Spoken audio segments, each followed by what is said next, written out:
I want to ask if you can remember your, basically day one at Schmoop, and if you could describe that as much as you would be willing to.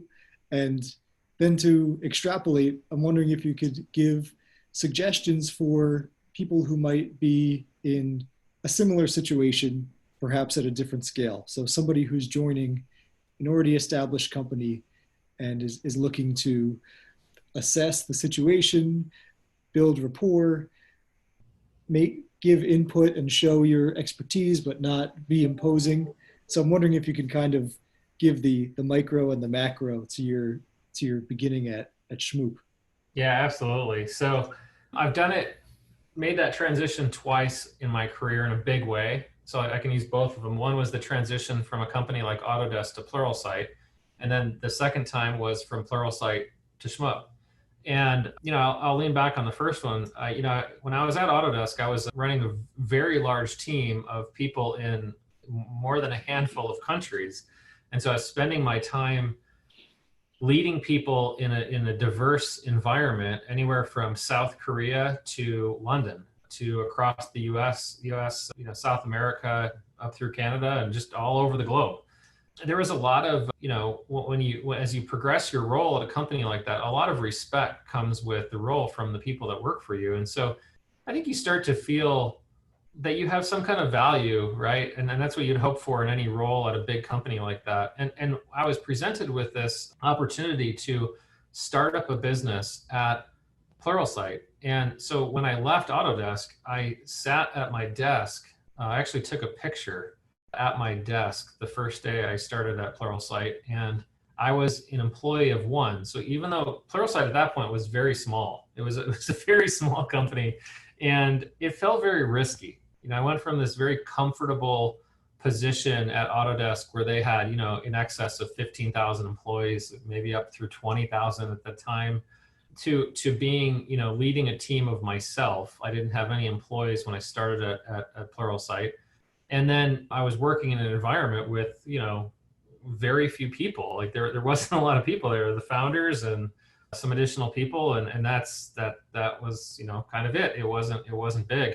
And it felt very nerve-wracking. I felt very uncomfortable. It didn't feel familiar. I was actually at Autodesk, I was working 100% remote. So I was not working in an office. And then I went to work in an office at Pluralsight. So all those challenges, kind of came into play. And then the other thing that you have to just kind of realize is, I felt valued and important at Autodesk. And when I went to Pluralsight, all that went away. There was no one telling me how great of a job I did anymore. all that mattered was that I got progress. So it was this very humbling experience in moving into this world of startups. And I realized some real strong lessons, and also the importance of being able to drive yourself and focus and execute on specific goals, being able to create your own goals and execute towards those goals. So when I was presented with the concept of moving to Schmoop, I knew exactly what I was getting myself into. By the time I left Pluralsight, they were in the thousands of employees again. The company had gone public. I had a very large team all over the world again. So things had kind of gone not all the way back to the way they were. It didn't get into the 15,000 employee level, but they're probably on their way there.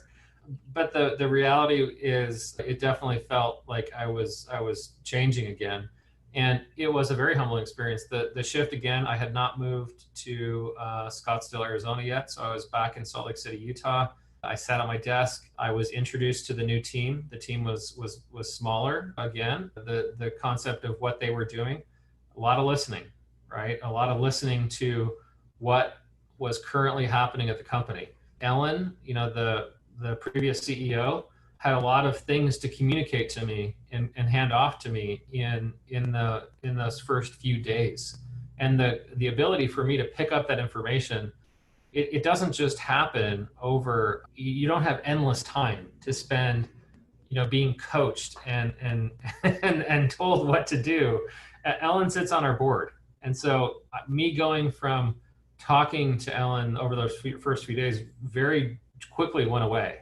And my ability to work with the team, flew down to Arizona, had some people fly in that were remote, did some introductions, learned from everybody, had one-on-ones with everybody at the company.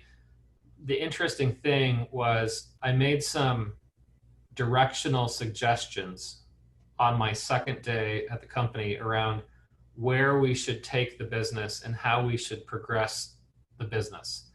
Those predictions just recently I look back on, and I would say about 95% of those kind of dramatic things that I said on day one were very applicable and accurate in what direction we're continuing to move as a business. And so, not to say that they're all 100% right, you're never 100% right, but you kind of prepare yourself into taking over a role, trying to imagine yourself in doing that role, realizing whether you have the passion or not to do that, and if it's in line with something that you would be good at doing. And if all those things kind of line up, take the shot. Go make the move. You live one time.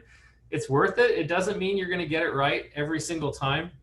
There's someone that I've learned from. He was a previous co-CEO at Autodesk and is now the CEO of Bright Machines. Amar took a position as, I think it was probably his first CEO job at a company. And somewhere I read at some point, he took the role in like 2008 during the economic downturn, and he failed at the job. He didn't succeed. And I think failure might be a stronger term. The metrics and the area, the way that he was working in during that economic downturn just caused failure. So it was one way or another. And so whether he failed or the economy failed, who cares? Point being, he took the chance. And in the end, it did propel his career forward in a really good way. And it also allowed him to have really strong impact on a variety of things that he does now. And I look up to somebody like that. I think that's amazing. You have to be able to take those chances. And by taking those chances, you will end up improving society, and you'll be able to really have an impact, as most of us want to have, on the world that we live in, to help it progress and move forward. So it's something that you just kind of have to take and run with, right? Mm-hmm.